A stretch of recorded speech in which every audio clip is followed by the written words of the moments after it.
Before the IRS knocks on your door, knock on our door. If you owe $10,000 or more in back taxes, make this free call right now. Call Texas 321 now at 800-203-3517. 800-203-3517. That's 800-203-3517.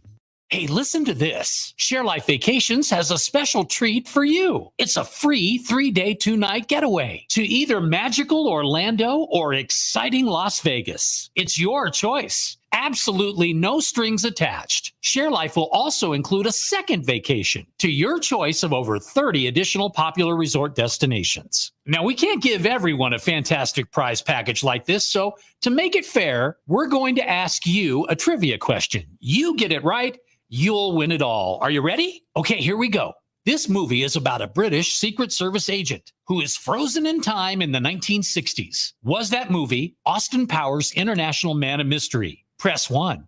Diamonds Are Forever? Press 2. Lethal Weapon? Press 3. Got it? Well, then call 855-301-8586. 855-301-8586. That's 855-301-8586. Live from Las Vegas, this is the Wayne Coy Show.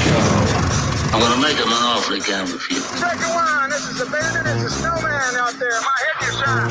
Tell me about it, Stu. He's looking at you, kid. Mr. DeMille, I'm ready for my close-up. Oh, yes, he is. Always ready for his close-up.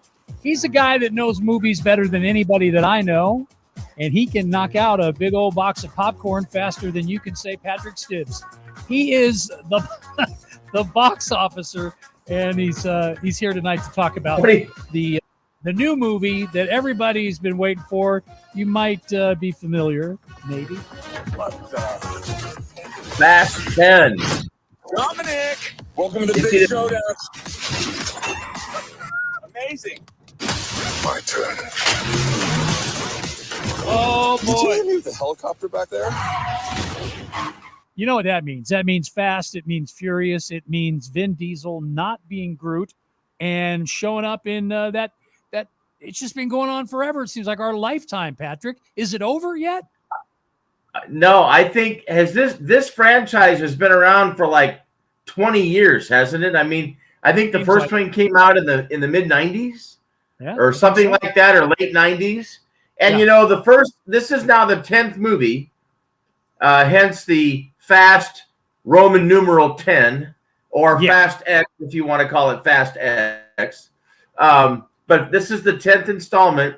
And let's face it, every one of these movies, every one of them, Wayne Coy, is just a ripoff of Gone in 60 Seconds. Every one of them. That's what it is.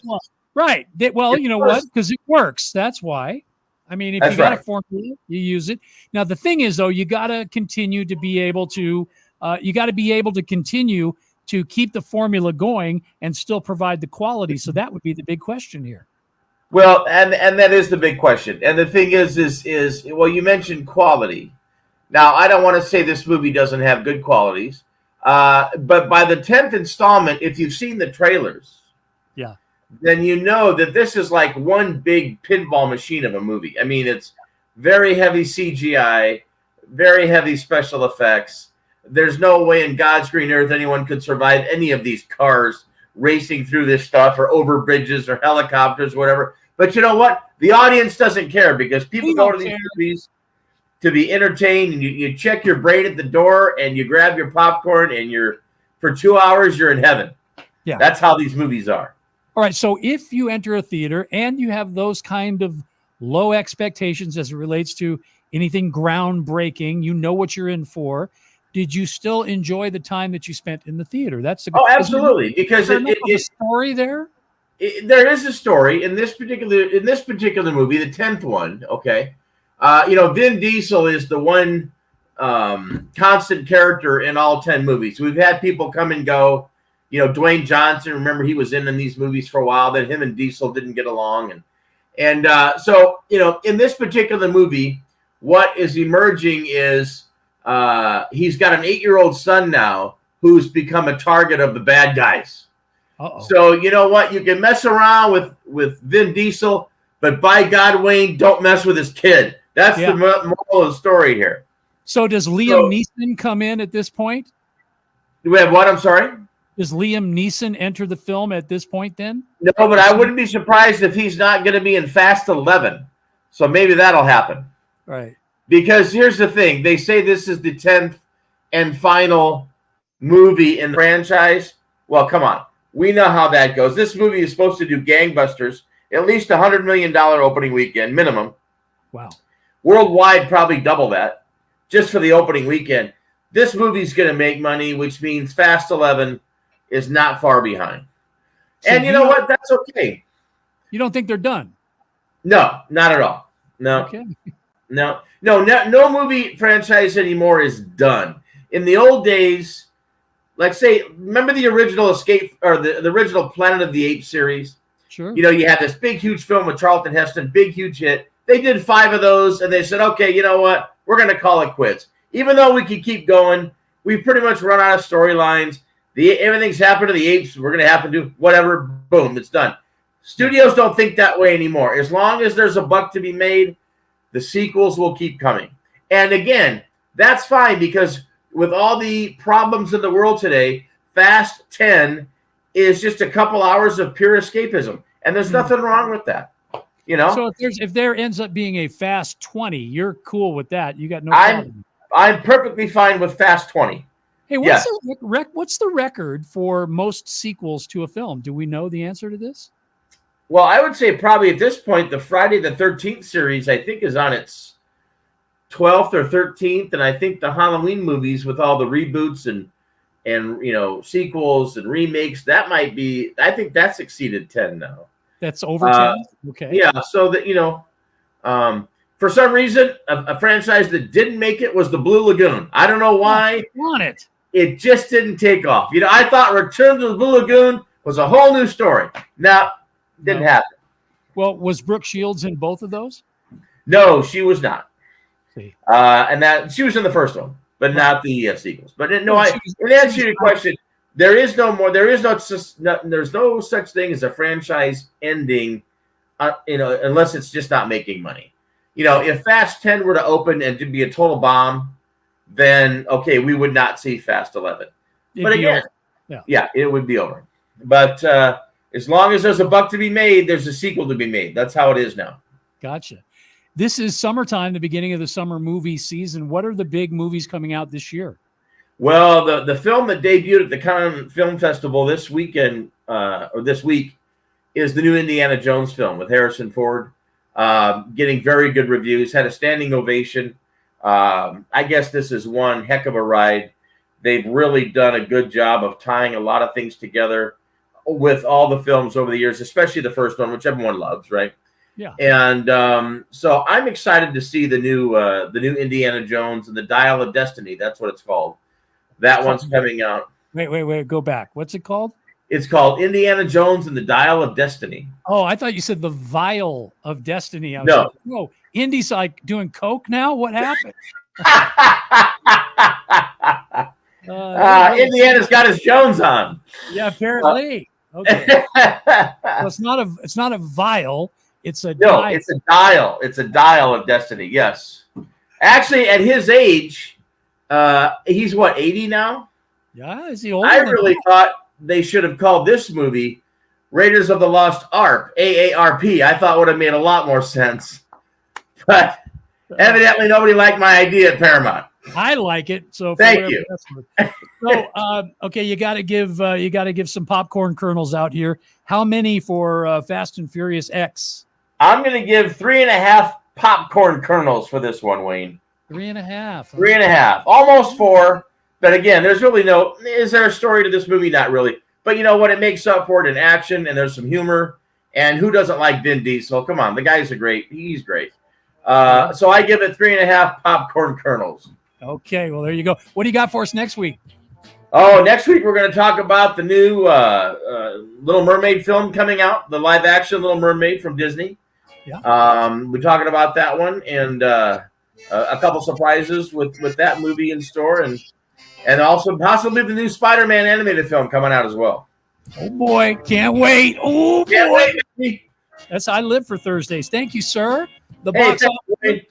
Patrick Stibbs, that's him right there. nobody does movies better than the Box Officer. We take a break, and when we come back, I know you're probably tired of hearing about it, but we might be getting a new baseball stadium in Las Vegas. You're not tired of hearing about it. We're going to talk about that, plus a visit with comedian Bob Zany. That's all on the way on The Wayne Coy Show. The Wayne Coy Show. Do you need low-priced, quality health insurance for any reason right now? Then call myhealthinsurance.com today. We specialize in helping American workers find affordable health insurance. You can save money on dental, vision, prescription drugs, too. Our message is simple. If you want affordable health insurance for you and your family, even if you have a medical condition, call right now. Is right now the best time for you to start looking for affordable health insurance? We have hundreds of plans to choose from. With one free phone call, you can learn about an affordable health insurance plan that fits your budget. Don't wait. It's a free call. Call now. 800-876-7061. 800-876-7061. 800-876-7061. That's 800-876-7061. MyHealthInsurance.com is owned and operated by IHC Specialty Benefits, a licensed insurance agency. We are not an insurance plan or provider. Not all plans are available in all areas. You may be contacted by an insurance agent. Hi there, this is Kirby Schofield with Schofield Realty here in Las Vegas. Real estate is always changing, be it a buyer's market, a seller's market. At Schofield Realty, it's your market. Buying or selling, we have the team and the tools to work the market so it works for you. We are excited that we're on the Wayne Coy Show. Our results blessed us with the Zillow Flex partnership roughly about 2 years ago due to our consistent conversion and customer service scores. With conversion, that means we can close. And with our customer service scores, you know you're going to get the best service possible. We're always looking for agents led by mentorship, resources, and experience. We are your guide. Find us. Kirby4U.com. That's KIRBY, the number 4, the letter U.com. Kirby4U.com or call 702-766-9538. Again, 702-766-9538.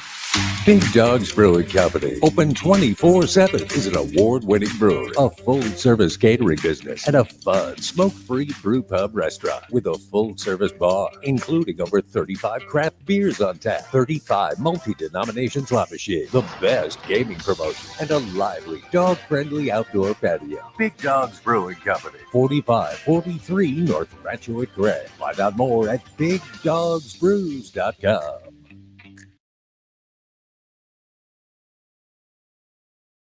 My name is Michael Stefanski, and I'm the owner and founder of Sin City Custom Suits, custom clothing concierge. I help gentlemen get into clothes that fit them like they're supposed to, that they pick out themselves, and we craft together. 600 different suit fabrics to pick from, about 40 measurements to make sure the suit's going to fit you right. Then we decide, do you want 2 buttons on the front, 3 buttons on the front, how many on the sleeve? You want like a custom photo lining for the inside of your jacket, any number of different things that you can think of. This is all about what do you want. And when you ask guys, what do you want? They don't know because they've never been given the option before. Because I help men look as absolute best as they can. It's transforming people's lives. If you've never had a suit that fits you right, you have no idea how much confidence it gives you. That's the important part. 702-767-2478. Instagram at Custom Suit Guy, SinCityCustomSuits.com. Live from Las Vegas, this is the Wayne Coy Show.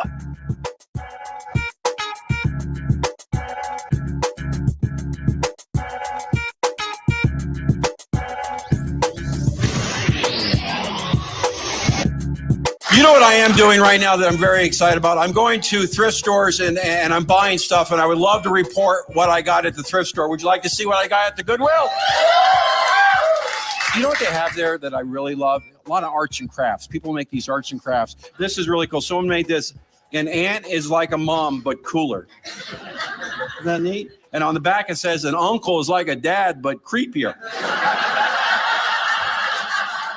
A lot of great books at the Goodwill. I got this very exciting, the Hillary Clinton biography. And here's the weird part. Look, a lot of the pages are just missing. Look, they're just something. It's like they've been deleted.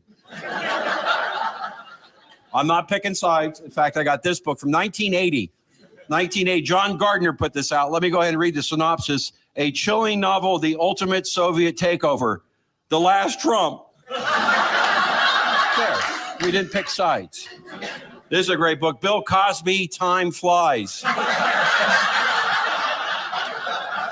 Hey, Bill, let's see how 3 to 10 work out. That's a funny guy, Bob Zany, who's on the phone with us right now through the miracles of technology. You and I are the exact same age. Well, there's nothing I can do about that, and I can't give you that time back. I tried. I put in an application. It was rejected. You are older than me, though, Bob. You're 12 days older than me. I'm September 23rd, and you are 9/11. Yeah, so that would be 8 days, but that's okay. See, I love that West Covina math. It's the best. You just said it. I'm 12 days older, and you're born September 3rd, and I'm the 11th, and I do the math for you, and then you mock my hometown? Oh, no. What happened is you didn't hear 23rd. Oh, 23rd. Okay, you're right. So what's the difference in NorCal, SoCal? I mean, you've been to both places. You grew up in one. Do you have a preference? One has more rain. It's true. That's about it. Yeah. No, I don't know if I have a preference or not, but I mean, I grew up in LA, but I live in Vegas now, almost 4 years. So, but I want that before I moved to Vegas, I added up all the times I performed in Vegas, and I've lived here for 3 years, 1 week at a time. So that gives you an idea. It does. What I love too about your beginnings, Bob, is that you and I also share this. We both auditioned for the Gong Show, and I think you actually got on. Yes, I did. It's the opening salvo of my documentary, Close But No Cigar. And, we screened it in movie theaters across the country, and I'd go to the screening, and it was surreal to watch me come out. I'm going, that didn't happen. Was that me? Yeah, well, what were you, like 15, 16? I know I was. You know what I did? I started, I counted when I had the audition. You had to do like 3 auditions before they said yes. And then right when I got yes, I think it was 2 days after my birthday that we taped it. So I was 16 technically, but I count 15 as my start in showbiz. And, Wayne, let's just be honest. I could go back to being 10 when I was a Cub Scout and I was in a play where I sat around a campfire saying, pass the coffee was my line. So I've been in showbiz my whole life. You have been, yeah. Well, I've found that audition process to be kind of crazy. I only went once, so you made it much further than I did, but they just pulled me aside and said, we're looking for crazy, wacky, and you're funny, but you're not crazy, wacky. So keep working on it. And then they sent me away. Well, I also auditioned 2 other times. Once with my best friend in high school, and Mike and Mark Manning, who were twins, and the other one was Bob, and Bob was the lead singer, and we were Bobby Arm in the Pits, and we sang "We Love You, Bobby," and I think that was a little too much for that time. Oh yes, we do. The second time I auditioned, and to this day I don't know why I didn't get it. I got a paper bag and I put it all over all my whole body except for my head, and I said I was the unknown comic's half brother. and I did one-liners, and I'm going, why didn't I get it? It's pretty clever for 16, 15-year-old. Heck yeah. Come on now. You were doing that all on your own. And here's the irony of all ironies is that years later, well, it would be about 11 years later, I started a movie with Murray Langston, who was the unknown comic, called Up Your Alley. We played 2 homeless guys. Linda Blair was also a star of it, and she played the reporter investigating us. That's a crazy cast. Yeah, Johnny Dark was in it. There was Yakov Smirnoff did a guest set. There's a few, Ruth Buzzy. That's when I met Ruth Buzzy for the first time. What a wonderful woman she is. Well, that's like a comedy who's who right there of the late 70s, early 80s. And I'm forgetting some names. It's in there somewhere. So you go from the Gong Show to a dry bar special that is like knocking on the door of 6 million views. That's crazy. Good, huh? Did you ever think you would be able to have something live on the internet that gets watched 6 million times? Well, it's interesting. I was just shooting for 1 million, and then it got to 1 million, and I went, well, wait a second. So, and this is just based off of, YouTube showings. I mean, it's been on Facebook and Instagram and all these other platforms where I don't even know the count. And then plus the Dry Bar app itself. So who knows how many he really has. Now, I got to ask, do you do all of the social media, the internet stuff, the hashtags and everything that you have to do these days? Do you do that on your own or do you have people? Well, there's a guy who's a friend of mine who's actually put up a fan page. So, I do it, but he's more versed in it. I mean, I know the hashtags are so important and I always forget, but he set up a TikTok fan page for me in August. And it's got over 2 million views now and about 10,000 followers. So that's pretty cool. That's the first time you've ever shown your breast publicly, correct? Well, I did it only because I knew I'd be on this show one day to talk about it. I didn't know you lived here in town, man. We're neighbors. That's cool. So hopefully I'll run into you. Yeah. I'll see you at Sprouts. Yeah. Look, here's the thing. You don't go to Sprouts, do you? I do. My wife, Erin, who's a very funny comedian, Erin O'Connor, she loves shopping at Whole Foods, not because it's organic. She doesn't like to have to shave her arms or legs. Fits right in. And I like going to Trader Joe's. You know what I love about Trader Joe's, Wayne? What do you love? When you see two cars with coexist bumper stickers fighting for a parking spot. Right. Yeah, exactly. Yeah. That's so true. I stay away from that place just because I feel like the portions are too small for what you pay. Well, I wrote that joke when I lived in the Valley in Encino. They had the smallest parking lot, and I would just watch people. Here, it's a little bit more expansive, but I'm sure as more people move here, they'll make this turn into like the dump it's going to be, because there's just people create a dump. It was Socrates who said, "Isn't that sad? You got quiet like I'm going to quote Socrates." I like Vegas. My parents are actually buried here, but they're alive in the act. You keep them going after all these years? Yeah, why not? My dad would be, very happy about that. He always wanted. I think the word vicarious was invented from my father about my career. He lived through you, huh? Well, here, let's go back to the Gong Show. I'll give you an example, Wayne. And I hate having to give you examples because that means I'm force feeding this to you. But he had to take me to these auditions because I was a teenager. Did your parents take you? No, they didn't. I had to do it all on my own. I did. Wow, that's why you didn't get it. Probably. Anyway, so my dad, at one of the auditions, I forget which one, but he's goofing around in the lobby, and the security guard says, "Man, you're funny. You should be on the show." So he walks my father into the audition, and my dad gets the day and nighttime version. Which I hear was a little bawdy, the evening version. Bawdy. Well, one of them, I forget, legend goes that J.P. Morgan gonged my father, and he flipped her off on national TV. And she probably flipped him off right back. Right back. That's right, because it was a simpler time. We knew what a flip-off meant. That's right. We were very strong in our convictions when that came to that middle finger. I was always competing with my father. I got to share this with you. Like third grade, we were supposed to build a little garden in our yard for class. And I come home one day, I had my little garden. My dad built a bigger garden. It's like, come on. Jeez, Dad, let it go. Do you remember what you grew? What were you going to ask me, Wayne? Because you're very good at this. I just did a podcast with a young man who had no idea why he was there, let alone any references.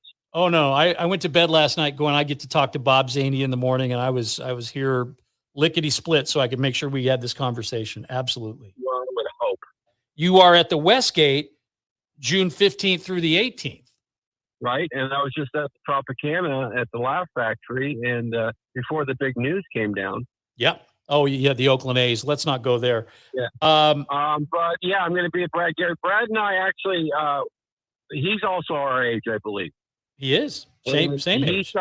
He started out at the Ice House like I did in Pasadena, and we were both the house MCs at one given point in our career. Let me bring up some more dead comments.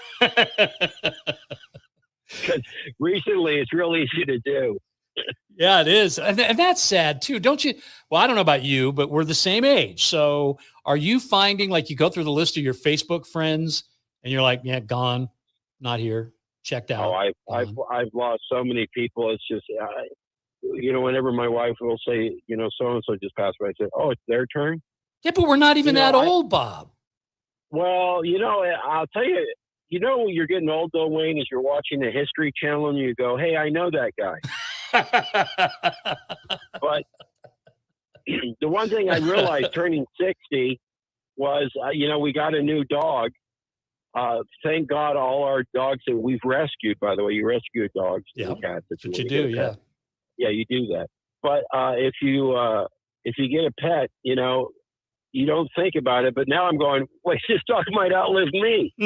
You gotta take that into consideration now when you're adopting at our age. You don't think about it when you're 30. Nope. Yeah, you say, I'm going to miss Scruffy when he's gone. Yeah. But not now. Yeah, well. So, hey, Anyway, for our Reno listeners, I want to make sure we get this in. Everybody in the Bay Area and Sacramento area, Reno, Bob's going to be at the Laugh Factory there September 7th through the 10th. And that's always a fun room to go see comedy. And so whether it's Reno or it's Vegas, either way, I think we got you covered there. So anyway, yeah, it's at the Silver Legacy. And I also play the Nugget in Carson City a lot. I was supposed to be there in June, but we, got switched around. But we filmed a sitcom there called Casino Boss. I'm one of the stars. And Kabir Singh, Kabir? No Kabizi very well, yes. Yes, he's also one of the stars of this. And we also filmed a whole bunch of test episodes of my talk show. So one day, hopefully, that will come to fruition. So I'm all over that. I was just in Mill Valley at the Throckmorton. My God, I didn't know you had this kind of pool. Yeah. I just played the Elks Lodge in Palo Alto. You know Jeffrey Applebaum? I do. I've actually performed with Jeffrey. I was MC of one of his shows. Well, there you go, Wayne. You see this small world. Everything goes full circle. Yeah, I was the happy hour busboy at Marie Callender's. No, but you know what? It's funny I say that. I was just joking. But I was actually hired at Howard Johnson's in Monrovia, California, to be a comedy waiter. And let me just say that lasted one night. That's tough, isn't it? That's a tough gig. Tough crowd, too.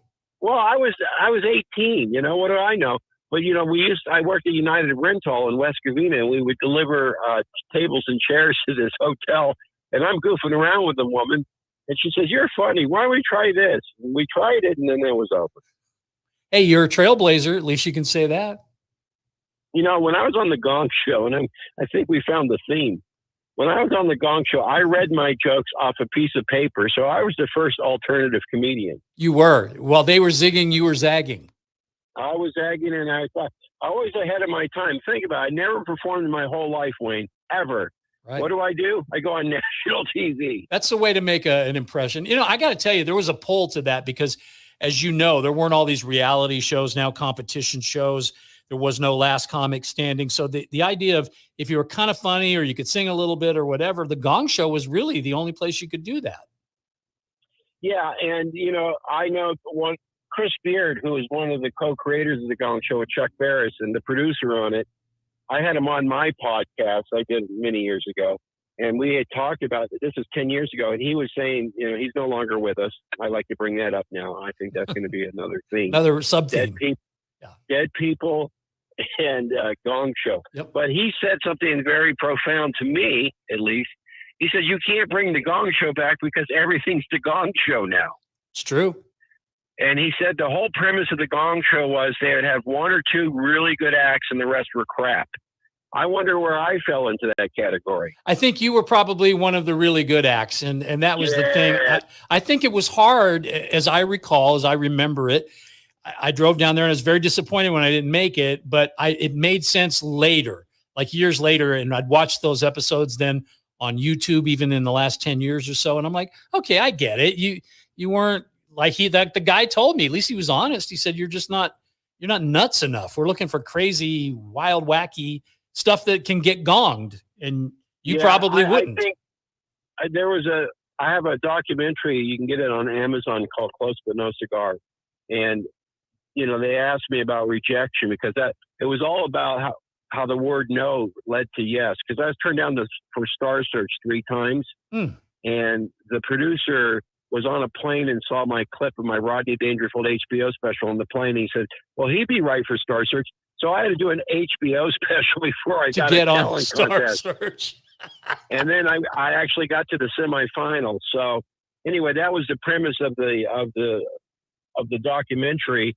And I say, and then I have to paraphrase myself because I kind of don't remember, but it's like, no's okay. Tell me no. Don't explain no. No means no. You know what I mean? It's like, we would like to have you, but it's like, whatever. Well, the young us, though, we want more of an explanation than that. We don't want to just get the black and white, but now we're like, yeah, please just get to the chase, right? Well, you know, the young us, because I started so young, I would tell everyone I'm a comedian. Well, I wasn't a comedian until I started making a living at it, and I didn't have to have a day job, and that was like 1984 when I was officially could make a living at it. But I was at KLOS Radio in Los Angeles in '83 and making $100 a week DJing and being on the Fraser Smith show. And I ended up having to get a day job just to support myself through that period. So, you know, you're a comedian when you make a living at it. Then you can tell everyone you're a comedian. But until then, if you do an open mic night, doesn't mean you're a comedian. Right. You're an apprentice. You're an apprentice. Yeah, but you were allowed to say you were a professional broadcaster because you're on the radio every day.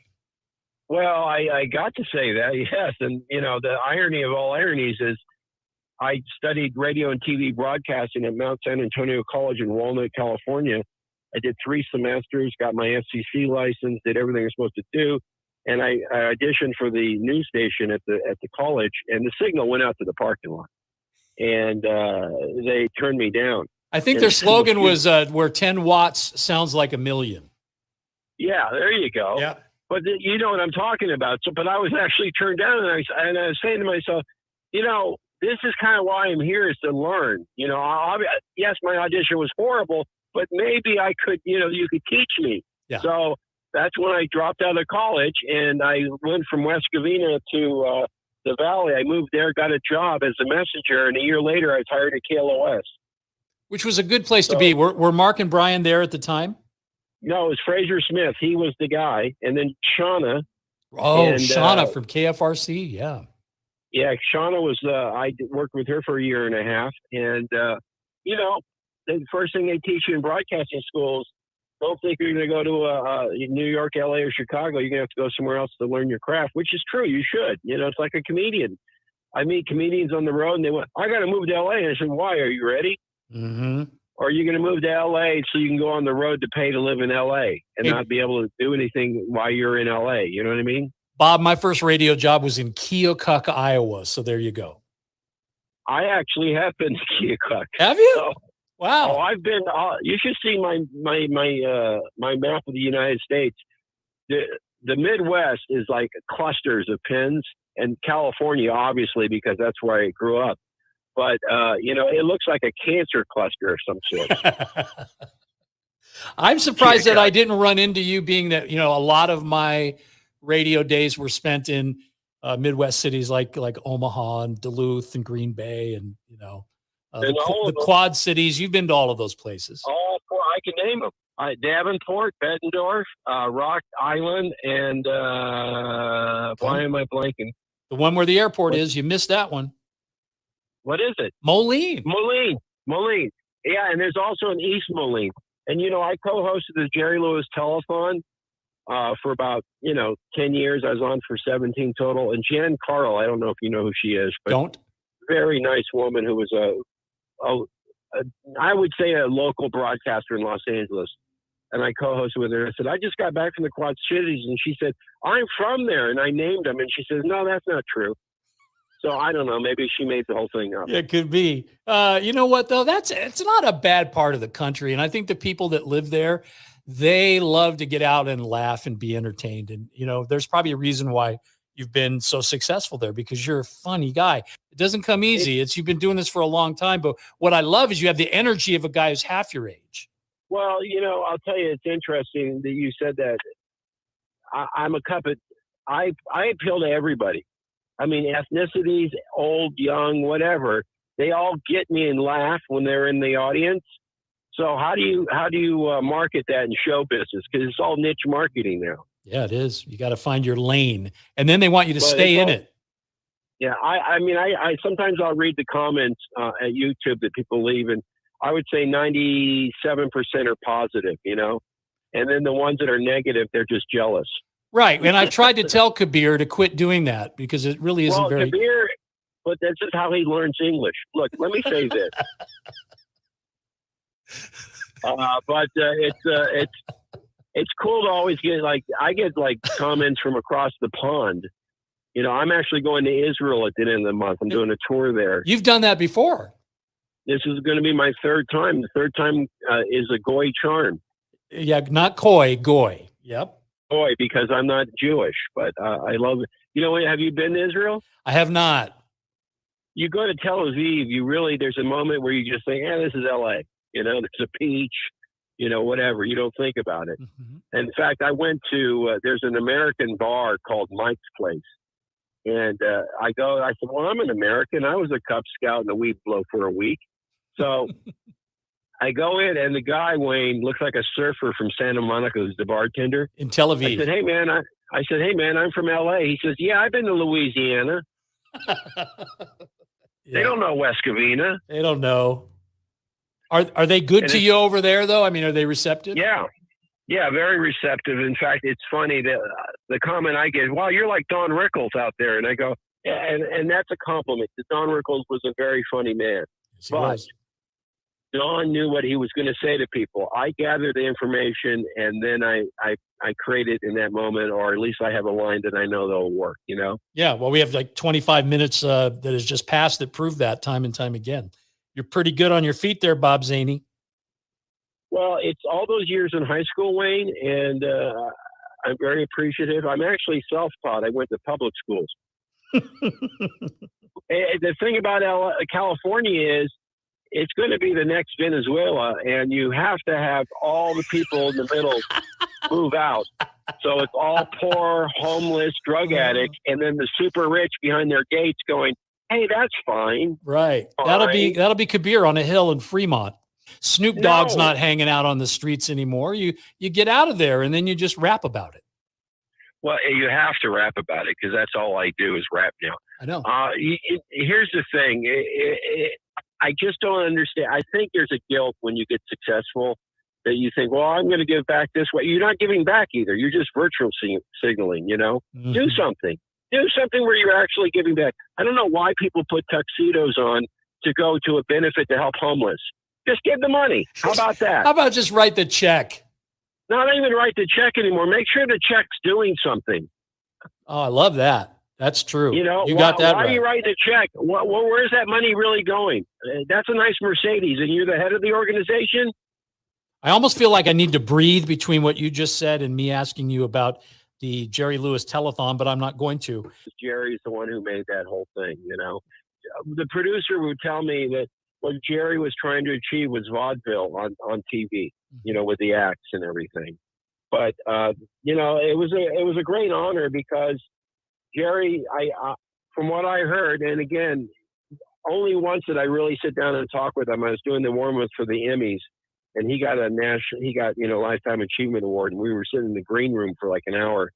And he was so complimentary to me as a comedian and just went on and on. I wish I could have recorded the conversation. But, I always kind of kept my distance. I just did my work and I left. Sure. And, over the years, you watch people who would come and go on the telephone like I did, and I would see where they would screw up. And I would go, they're not coming back.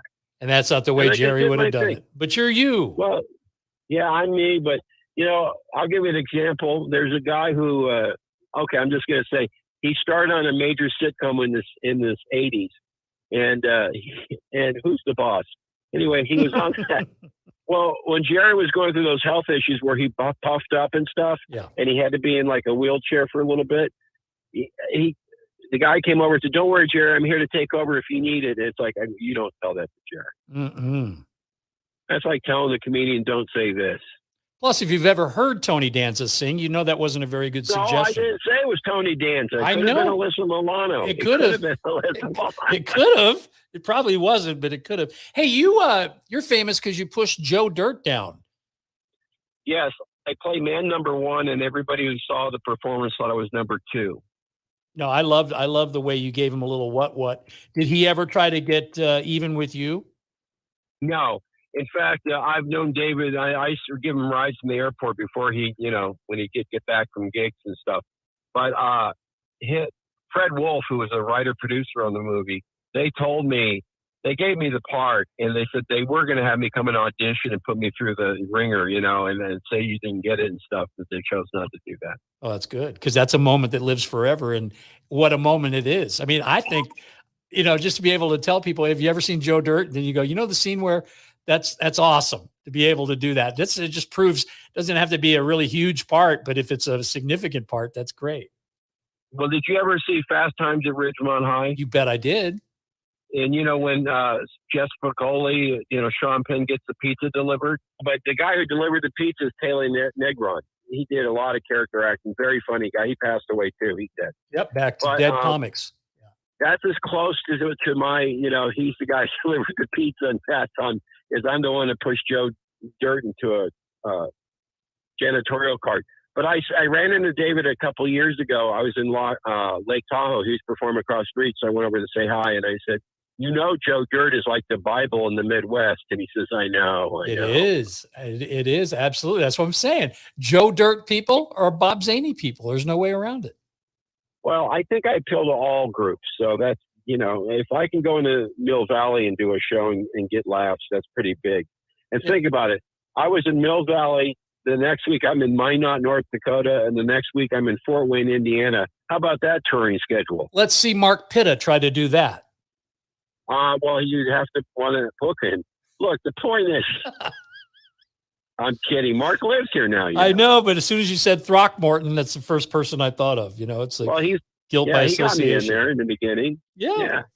Well, that's cool. Mark's a good guy. He has his issues, but who doesn't? His issues are Boy's Life from 1956 to 1965. Those are his available at a garage sale near you. Did you ever work at Tommy T's, by the way? No, I've never worked there. In fact, it's interesting. When I first met my wife, Erin, someone came up with a brilliant idea. Let's have Bob Zany at the grand opening of Mervin's right in that area. And they sent a limo. And I remember she was performing there, and I drove by in the limo to say hi and then left. They couldn't get you into Miller's Outpost? What happened? My wife worked at Miller's Outpost. Howdy. Hey. You know what? That's how here's a weird one. Everybody remembers, I think, where they were when they heard that Elvis died, right? I was at Miller's Outpost in Hayward, Southland Mall, in a dressing room, trying on a pair of those disco pants, those Angel Flights. And they had the radio on. And they said Elvis died. And man, I'll never forget that moment. Or Miller's Outpost. But here's the difference between your career and my career. I actually was in Las Vegas, and I heard it over a hotel. I think we were at the MGM Grand before it became Valley. That's the one that burnt, though, right? That's the one that caught on fire, and people still kept playing on the tables. And so people were running out. Yeah. So that's where you were. See, you proved my point. Everybody kind of remembers that if you're of our age. Yeah, that one you do remember. And John Lennon. That's the other one. And it's Monday Night Football, right? No. I don't remember that one. Gotcha. But I do remember, obviously, September 11th, which is my birthday. But it was I was doing radio and I was calling like 12 stations. And the first station said, "Hey, did you see that there's a plane that hit the World Trade Center?" And then the second station said, "Yeah, it looks like a biplane went into the World Trade." And then by the third call, we knew what happened. And it was Bob and Tom out of Indianapolis, who I called in for 17 years every Tuesday. Right. And but after every one of those calls, that we're not doing comedy today. Well, you can't blame them, right? Yeah. You can hear the horror in their voice. Mm-hmm. That was a weird one. That's our Pearl Harbor. I mean, it just is. You know, what's weird is I see 9/11 all the time, Bob. I mean, all the time. And I'm famous for talking about it. And then this morning, I'm getting ready to talk to you, and I look and I go, he's got to be close to my age. So I Googled it, and then I saw 9/11 again. And I'm like, there it is. It's a weird thing. Well, that means you graduated from high school in 79? I did, yeah. San Leandro, California. Okay. Yep. Well, here's the thing. If you would have said 80, that means that third grade was a bitch. The point is, But we had that birthday that made sense. My brother Tony was born in January, so he had to wait until he was like 5.5 before he could start school. Yeah, we started young. We were just barely 5. Right. In fact, I don't even know if I was 5. And you probably were. You act 5. I still do. I tried to. Well, you really do. You're a cinco. Yes. Lo siento. Cinco. Yes. Westgate, June 15th through the 18th. That's the up close and personal for all of our Vegas people. And then again, if you're in the Bay Area, Reno, Sacramento, don't forget September 7th through the 10th, not the 11th, because that's his birthday. But you could go give him a birthday present if you want. People do give you presents. It's kind of odd. But anyway, the point is, you used to bring me cigars all the time, really good ones. I was doing a show here in Vegas. I was opening for America at the Riviera, and the maitre d's, they all loved me there. And this guy, he gave me a cigar, and he said, "This is a Cuban. It's worth $40." I said, "Can I have the cash?" But anyway, there's an option for you. There's a point where you go, like, my brother loves Rolex watches. I go, why? Is another reason to be robbed? I have my Target watch I bought 30 years ago, and it's on its 5th band. It does the job. It's all I need. That's all you need. Well, you need that, and you need to check out I Think I Handled That Well, which is now, again, right at the verge of 6 million views, which is nutso. I think with this show's appearance, we're going to get there at the end of the month. I think you'll get at least 2 more. That's my guess. BobZany.net, by the way, is the place for all things Bob. And you're going to find out why this guy's been doing this for close to 50 years, nonstop. And again, the energy of a 25-year-old. Thank you, sir. You're the best, Wayne. Baby. I had a connection flight on Hooters Airlines. Let me tell you about Hooters Airlines. My tray table wasn't the only thing in the upright position. I love the flying. It shows, baby. Security's better at the airports, much more thorough. I had a guy in LA said, "I got good news, bad news." I said, "Hey, what's the good news?" He says, "You're getting on the flight." I said, "Great, then what can be the bad news?" "You have an enlarged prostate." This is a good crowd. You take turns laughing. The Wayne Coy Show. Hey there, it's Wayne Coy. If you're a real estate investor or you're looking to buy an investment property, well, you need to contact Michael Goyeneche at Option Funding. Their well-trained staff can assist you through the financing process and get you the funds that you need. They've got the programs to suit all investors. Now, that includes standard commercial financing, no-income DSCR loans, and hard money, too. You can refinance any existing properties for cash out, or if you're looking to purchase an investment property, they can get it done for you as well. With rental income on the rise, this is a good time to invest in a rental property. And there are investment opportunities with positive cash flows right here in Nevada and other surrounding states too. They handle single-family residences, 4 units, apartment complexes, and of course, commercial buildings. So give Michael a call at 818-821-7811. That's 818-821-7811, or email MikeGLoans@gmail.com. NMLS 163400, DRE 01342072, NMLS 1444037, DRE 01921141.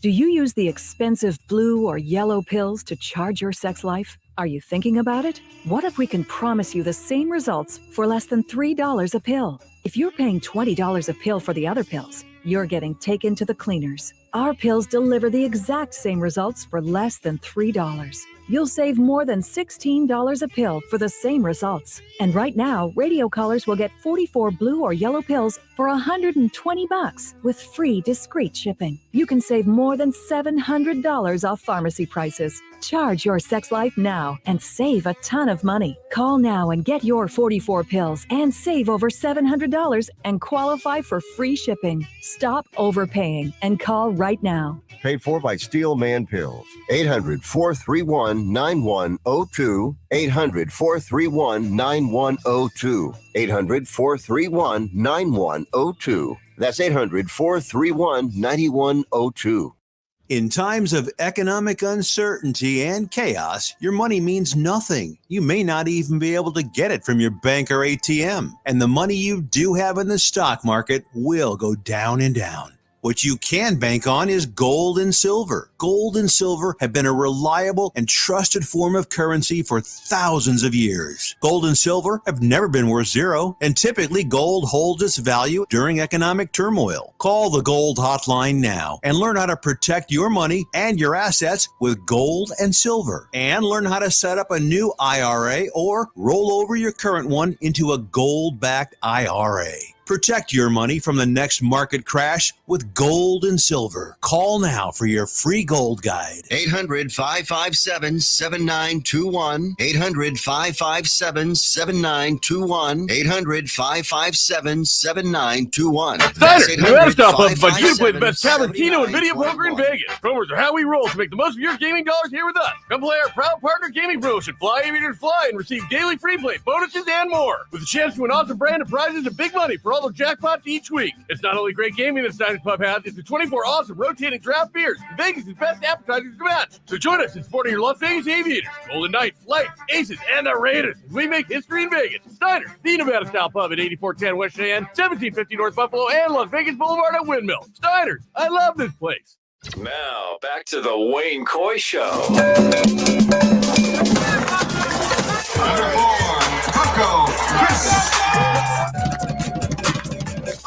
So here we are. This is where kids live.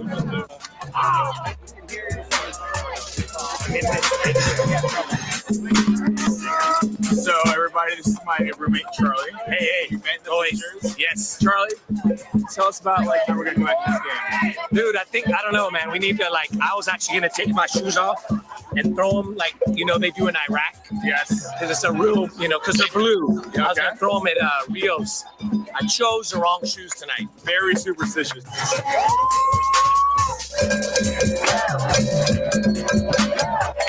Right now, we're down a little bit. We're gonna rally back like the A's do.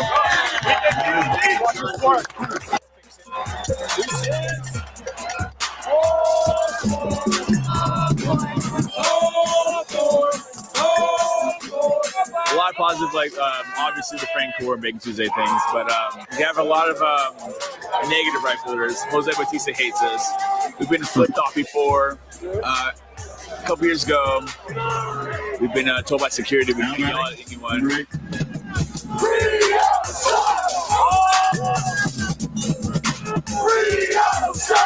Everyone that plays against us in right field, talk to them. I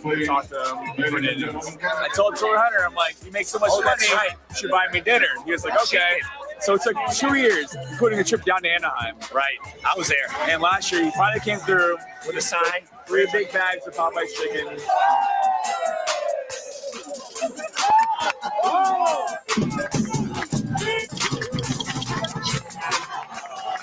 Let's go, Oakland! Let's go, Oakland! Let's go, Oakland! You know what? I want to be there right now. That's what I'm telling you. You know, it sure is interesting every time I check in on the Las Hey, Vegas Brody, media you got to get and off how my they're show, covering man. the Sorry. Brody potential Brazil relocate. cutting in again. It's time to take a break for news. When we come back, we're going to the bleachers with the Oakland 68s and Jorge. Hang on.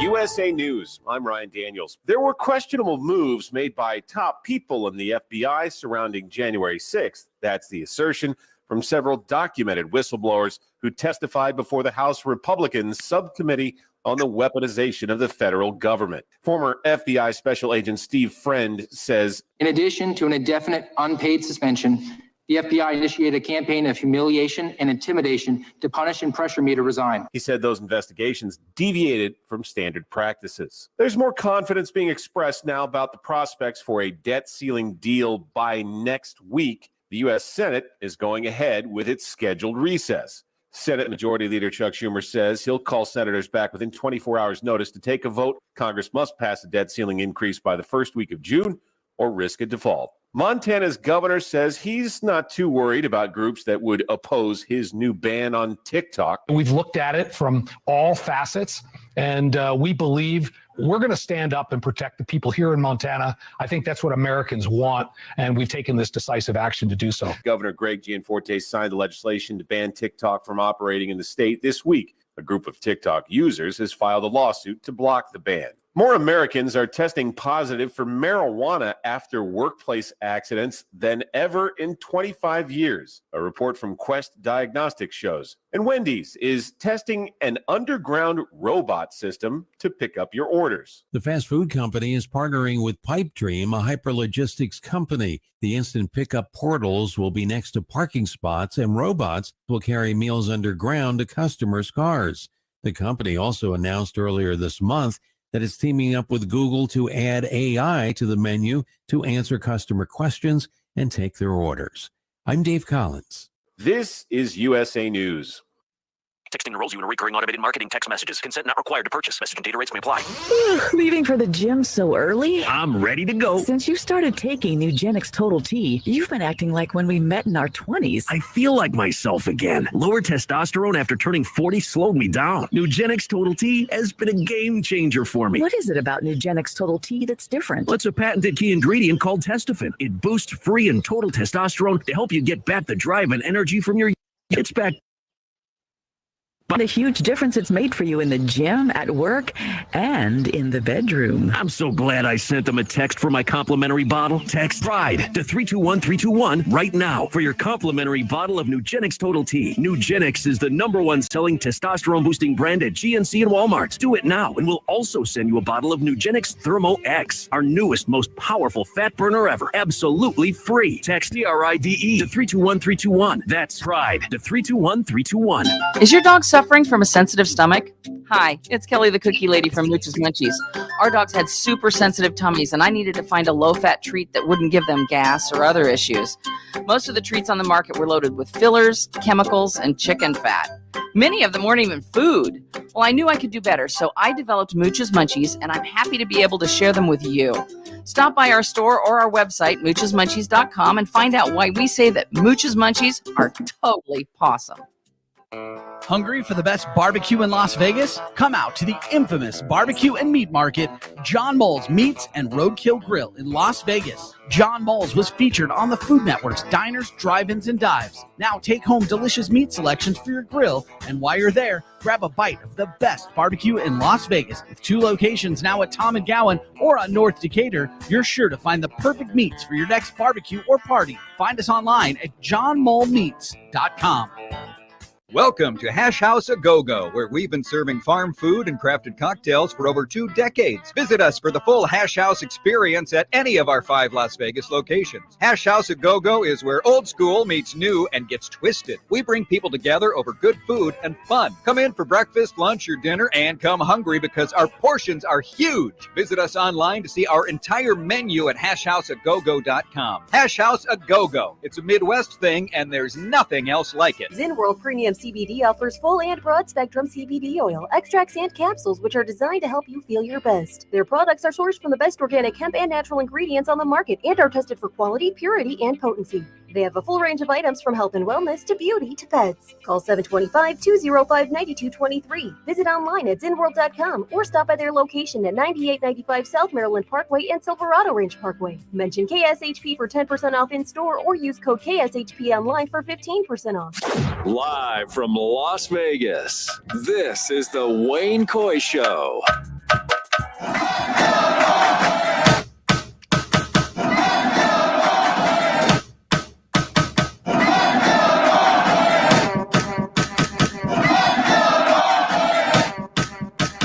I got to tell you, I'm fired up. I want to get on a Southwest flight right now and hang out with the Seagulls.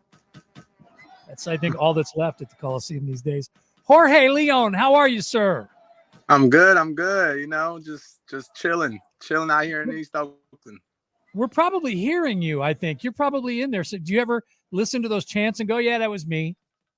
Yeah, no, I mean, that's all. I heard the intro and all that, and that was my buddy Anson, Charlie, a bunch of my friends, literally my friends. So the Oakland 68s, you've been in existence for how long?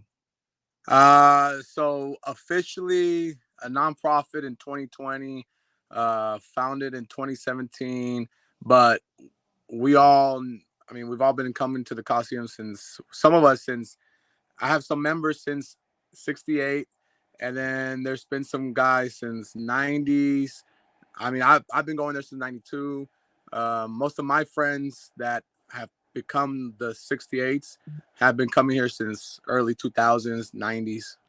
Wow. So you actually have somebody that was there in 1968? Yeah, so he's a good friend of mine as well. We met throughout the whole A's trying to move in, what was it, 2007, 2008. Every year. Yeah, exactly. And he was one of the guys that I kind of met during like this whole, you go to the city hall, you give a speech or something like that. And he said he used to be a Giants fan, and then the A's showed up in 68, and he's like, well, I'm hopping on the Oakland A's bandwagon because that's the thing to do. That's right. Oakland didn't have a team. Yeah, right. Yeah. So. Well, they had the Raiders. That's all they had. Yeah. And they were doing great. They were in Super Bowls and stuff. So Oakland was cool. I grew up probably I think the two perfect times would have been your time, because you got tail end of that 80s, 3 World Series in a row, early 90s playoffs. I remember I was there against the Blue Jays. Place was rocking and crazy. And that was a good time to get indoctrinated. Same for me. It was 69 all the way through 71, 72, 73, 74, 75. And now I look at these pictures. I have to tell you, Jorge, I see what the Coliseum looks like these days, and I totally get it.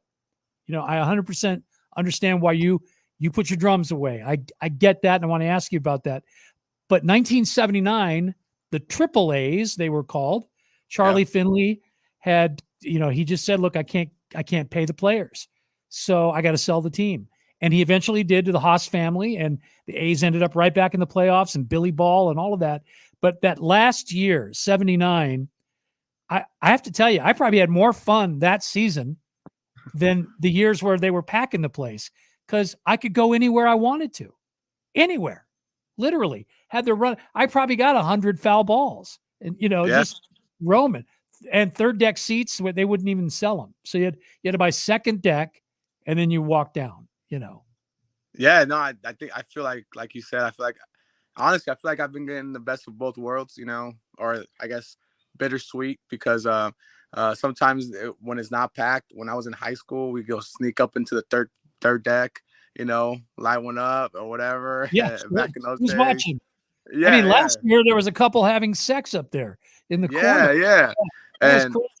yeah, no, so I was young enough that like security guards, instead of like kicking you out, would be like, look here, boy, if you come during late, go to school, come back, we'll let you in.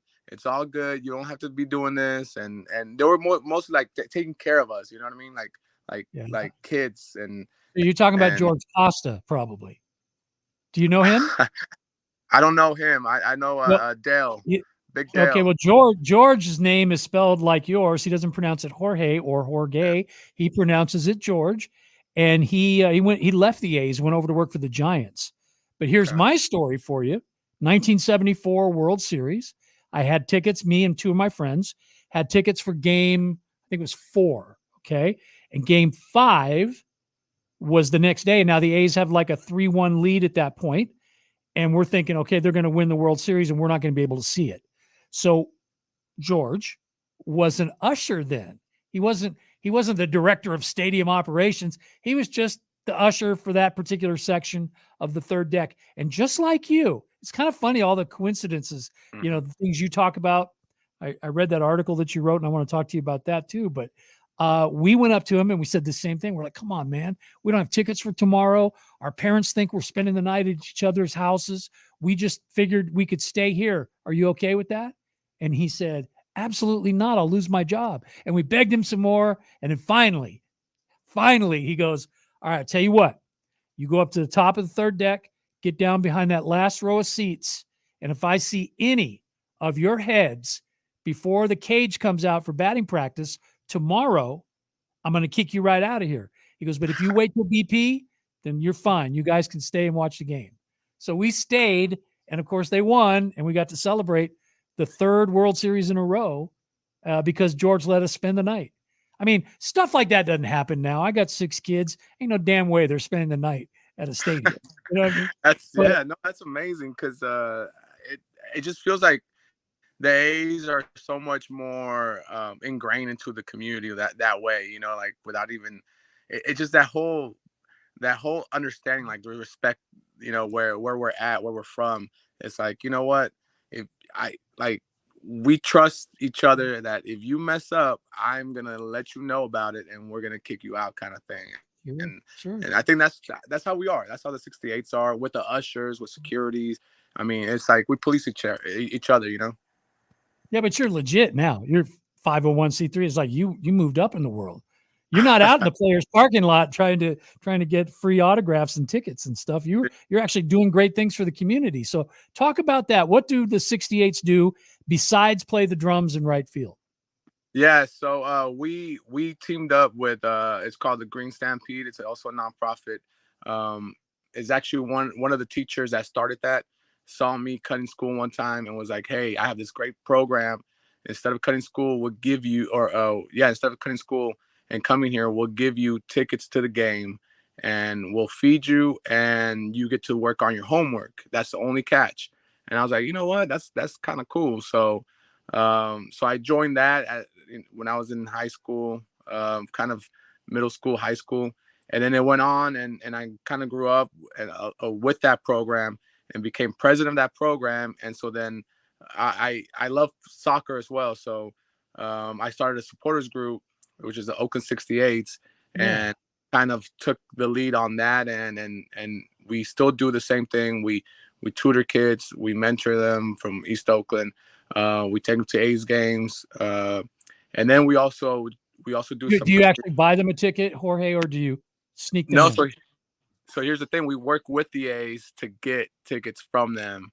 And as long as you're a nonprofit, you get the commissioner's tickets. And so then they offer us tickets for certain select games. So that's how we have that good Well, we used to have good relationship with the A's. Right now, it's kind of soured a little bit. A little frosty, huh? Yeah. And so that's what we do. We also fundraise. We also, back in 2010, we started doing watch parties, away watch parties, like Friday away watch parties, just to kind of bring some vibe into downtown Oakland, wear the A's gear all around downtown Oakland, put some money back into the economy, and that's we do our part. So tomorrow our watch party is actually at a bar called Quinn's Lighthouse, so that's pretty cool. I know Quinn's Lighthouse. Very cool. Yeah. So you to me, I love it because it plays against stereotype completely. You know, there's this thing out there that, and it's the media's fault, but they see the empty seats, and the first thing they want to do is go, well, see, they don't care about their team. There's no community spirit there. They take that team for granted. The other 2 teams left, so they're going to be next. That is not what's happening. What's happening is you've got an ownership group that it's very obvious doesn't really care too much about the community. And I live in Las Vegas, and I would love nothing more than to see this city get Major League Baseball. I just don't want them to have the team that's spent 55 years, your generation, my generation, our kids' generation, and should be there for another 55 years or 100 years. You know what I mean? And if something doesn't happen, if Major League Baseball doesn't like wake up and see what's going on, that this guy is tanking the season, you know, no offense to the players that are there, they're trying their hardest, but they're not spending any money. I mean, there's a player on the Yankees making more than the entire A's payroll. Okay. So how do you compete? They've done it in the past. They've been able to win without having to spend a lot of money. But I think being cheap and turning your back on the people that have supported you for all those years, there's just no excuse for that. And the MLB needs to stand up and do the right thing, which is to say, Mr. Fisher, you need to sell this team. And then, you know, Joe Lacob's ready to go, or we'll get Reggie's group or whoever it is to buy the team, keep it in Oakland so that you can continue doing the great community work you're doing, and that the team is right there with you stride for stride. And that's just not happening now. That's why you put away your drum. Yeah, 100%. It's a shame because MLB considers themselves a diverse, inclusive major league baseball, right? So you're taking away kind of what you believe in from the Oakland community, which is primarily black and brown community, right? So then Every now and again, a guy like me gets in there, though. no, we're so diverse in Oakland. That's my point. And then you take them away from a special place like Oakland, like with the historical players that have come and gone from here. I mean, you're talking about Kurt Flood. You're talking about Ricky Henderson of the world, the Dave Stewarts of the world. I mean, the list goes on. You got the Oakland Larks. You got the Oakland Oaks. And so it's just a shame that you're going to take away all that just because a guy like John Fisher that has no idea how to run a team in Oakland or at all, because the Earthquakes aren't doing that well as well. Right. So, and by the way, their mantra at the beginning of that whole thing was, well, we're going to build the new stadium, and the reason we can't spend money on players right now is because we don't have the facilities. But as soon as we do, you watch, we're going to put a winning team on the field. I think the best they've ever done, Jorge, is like one game over 500. And they don't spend money. They're bottom of the barrel in the payroll in the MLS as well. So what is, I don't get it, man. Like you said, you I think they were like 30th. You deserve better than that.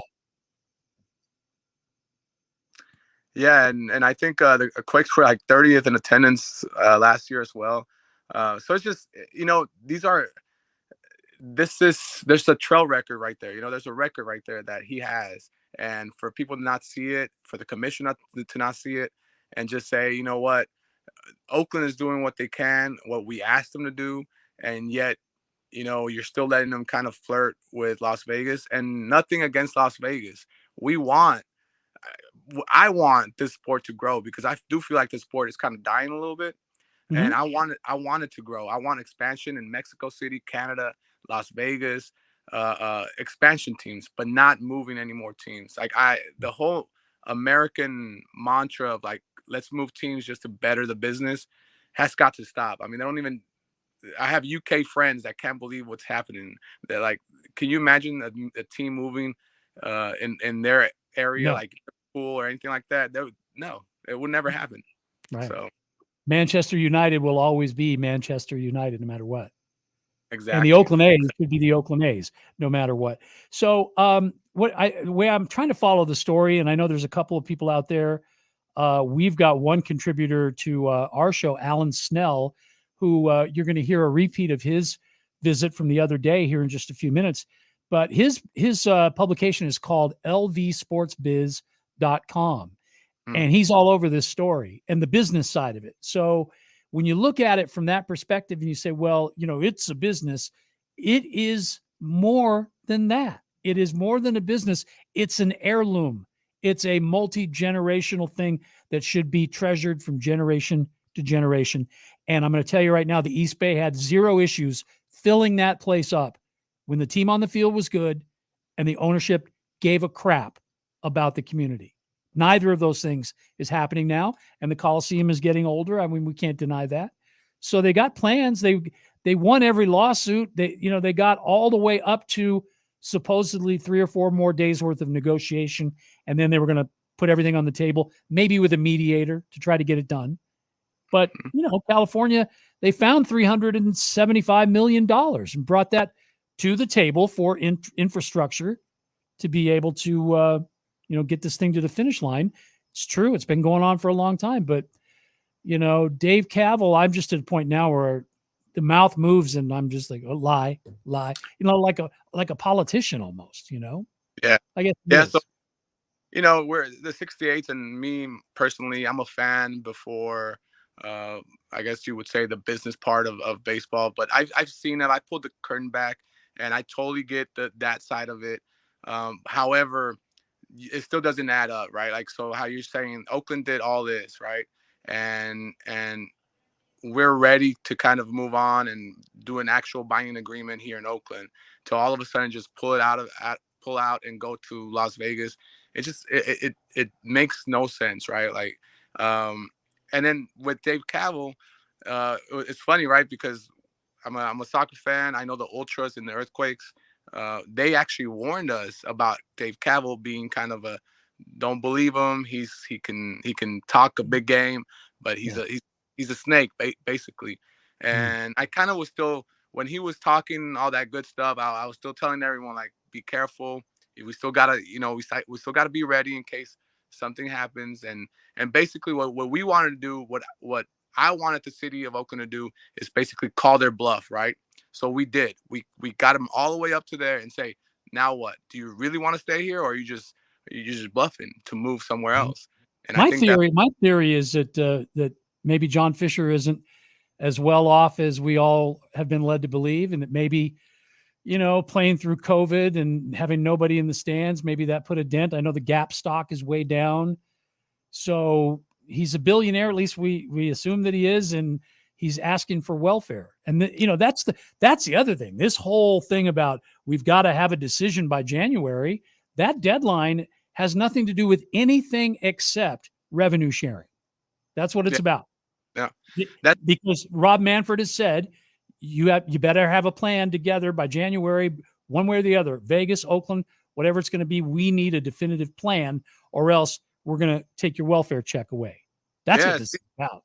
Yeah. Speaking of theories, that's exactly what I believe in too, is that you're going from the 6th largest market to the actual, with all due respect to Las Vegas, that's a lower, that's a 40th market in the country. Yeah. And so then that allows him to keep his revenue sharing check if he gets something built there.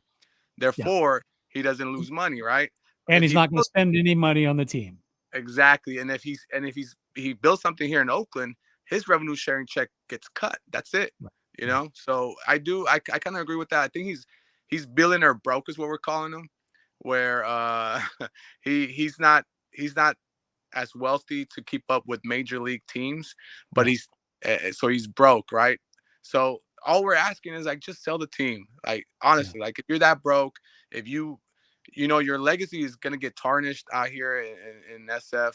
The Gap stock is falling down. I know his mom gets on his ass for putting a bad name for the Gap. So just sell the team. Someone to revive the Oakland A's franchise, because it can be revived, and it can be packed. It could be something special out here that can go on for years.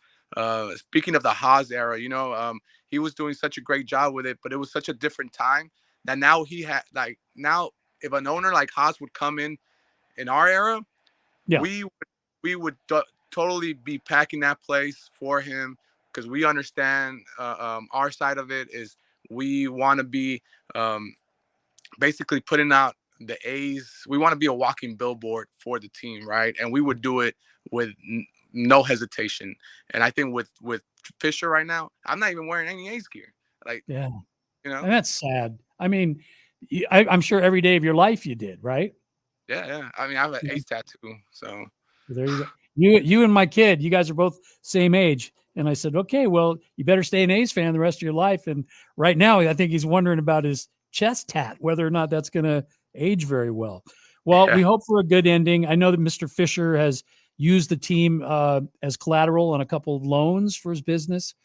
So I'm hoping that the heat gets hot. The news today, just today, is that the legislators have pushed back on $395 million and said, maybe 100, maybe 150. That's the state. Now they're saying, what's the county going to do? And everybody I hear from the county side says, we got schools that are not doing what they're supposed to do. And we have safety issues in, our neighborhoods, and elections are coming up. We're going to have to look at the people who put us in office and say, yeah, we thought it was more important to give a billionaire, $500 million. So I would not be surprised if Vegas pushes back to the point, because they've already shown there's a hunger to have baseball here, and MLB has tipped their cap to say, we're not going to charge you a relocation fee. Well, how do the other owners feel about that? Right. Because that's money they should be making. Yeah, and they still have to vote on relocation too as well. Yeah, you're going to get no's from the Arizona Diamondbacks, Los Angeles Dodgers, LA Angels, San Diego Padres. They're all going to vote no. And the reason why is they're already sharing this area, Southern Nevada. Mm-hmm. The A's come here. The A's don't get it. It's not going to be their territory. They're going to continue to leave things the way they are, add another. So now my money is even cut up more. Yep. And it leaves the Giants wide open for everything in Northern California, all the way up to, Oregon and beyond. Right? Yeah, no, it's insane. I don't think it behooves the owners to let that happen. I mean, I'm not a Giants fan. I never liked the Giants. You never will. And never will. Yeah. Even if the A's would leave, I'm not. I mean, it's basically I'm done with baseball. But if the owners don't see that how they're gonna monopolize the Bay Area, it's gonna open up a whole Pandora's box, for the team. So how are the rest of your Oakland 68s? Your members? How many members do you have? We have over 70 right now. Wow. I have to. The number went up recently just because we're fighting, for the team, and there's a great company out here called Oaklandish, and they've been printing out those sell shirts for us. That's where they're from. I should have known that. Yeah, I got a really nice Oakland Roots shirt from Oaklandish. Yeah. And so they're kind of helping us, but it's very limited, and the donations were coming in and people were signing up, so that helped kind of help with cost. So there's been, I have to double check our website again and see our numbers and see how many have joined again, but the last time I checked it was over 70 members total, and then we have a board. So it's a great supporters group. We don't only support the A's, but we also support the Oakland Roots and the Oakland Soul. They're a pro team out here, soccer. Yeah, that's what I was saying. My Oakland Roots shirt is from Oaklandish. I love the logo. I mean, they've got room. I don't know about you, but okay, we're as far as we are with Howard Terminal, so I suppose you dance with the date you brought. But from jump, I was like, what are we doing? The 66th, where we are, all you gotta do is build in the parking lot right next door, and then when you're ready, knock the old place down, and you got all the room you want for hotels and restaurants and everything else you wanted. And you couldn't have a more perfect location with 880 and BART and Amtrak and the airport. It's all right there. Kind of doesn't make sense. Instead, let's talk about gondolas to get us over the freeway. I don't get it. No, it's funny because when Cavill got hired, he wanted Laney, and then that one failed. Because they didn't have it together. They announced it, and they didn't even have a deal. Vegas, right? Yeah. Same thing with Vegas. So, and I know in one of their he had his office hours. We went in and it was two of us, and I went, well, what if Howard Terminal doesn't happen? You still have the Coliseum, right? And he's like, well, Howard Terminal has to happen. And I was like, well, you need to have this as a plan B. If you don't have a plan B, then we're not gonna back you up. There's gonna be support from us, because you're saying essentially Howard Terminal is he was saying Howard Terminal or bust, and we're like, well, no, it's Howard Terminal or the Coliseum, or find somewhere else in Oakland. But you're kind of giving me bad vibes here. Well, because now that when he said bust, what he meant was move. Right. So that's not right. It's a perfect place. I mean, and the Roots, I understand they're building, or they want to build a facility there now over where Malibu Grand Prix used to be, right? Yeah, correct. So they're trying to put a temporary stadium at Malibu site, which has nothing to do with the Coliseum property itself. I believe that the Malibu site is owned by the city, so it's not even owned by the county or has anything to do with it. But just the way that the Oakland Roots operate, they want to be a good, they want to negotiate in good faith. So they let all the parties know that, hey, we want this. How the Roots operate is exactly how we would want the A's to do, right? And so they're just, we can do a temp stadium, and then meanwhile we want to look for a permanent home in Oakland. So that'd be great. And honestly, I wish they could have been in parallel paths with Howard Terminal and get that done too. Yeah, it just boggles my brain. I still, I know that they've used the word binding, but it didn't mean anything 3 weeks ago when they were binding at the Wild Wild West spot, and now they're binding at the Tropicana. I hope the legislators do the right thing, and more importantly, I hope Major League Baseball does. Let's Agreed. get Vegas its own team like the Golden Knights, that they can say, we've had them since birth, they're our babies, and we bring them up. And then, who knows, maybe we got a nice little rivalry here between Vegas and Oakland. That would be kind of cool, right? That would be amazing, because then I would want to travel to Vegas. I like going out there for the Vegas Lights versus the Roots. So that's pretty cool. Pretty good rivalry going there. I don't know if you can see it, but we got lights right there on the wall behind me. I don't know. Yeah, there it is. Oh yeah, you right there. It? Yeah, I see. Yeah, there it is. Yeah. So, I was asking you about your brothers and your sisters there in the Oakland 68s. What's their attitude? Are they dejected? Are they angry? Are they sad? What's the emotion? They're definitely way more angry. And the A's lit up a fire on them that I've never seen before, because I've always been the one a little bit more kind of like, well, we got to fight for this, we got to fight for that. And they're like, well, no, let's just hold on. And now they're just kind of like, no, we got to fight. And we're angry, and we're going to like call them out with signs, chants, and wear all these shirts and whatever else we can come up with. We're going to try and voice our opinions and basically fight for our team. That's how they feel. And I love it. We're not going to give up. There's even, some people even mention, like, even if the A's move, we're not going to let that, we're not going to let MLB dictate to let pro baseball in Oakland die, So maybe an independent ball club or something like that. Yeah. But yeah, we're pretty, as a collective group, we're pretty angry, and we're pretty fired up to keep fighting. I love the spirit. And I love your story, man. I read the whole thing about, your parents in Mexico and Fernando Valenzuela and moving up to the Bay Area. And where are you now? You live you're in the hundreds. Where do you live? Yeah, 106. So like 106 10 minutes, McCarthy? 5 minutes away. 106 and what is that? San Angelo Boulevard by the tracks. Oh, you're right by our family had worked at AB&I Foundry, which is on San Leandro Street, right behind the stadium there. Yeah. And my mom worked at Casper's at 106th and MacArthur. Foothill Square is, right? Yeah. And then I went to what school did you go to?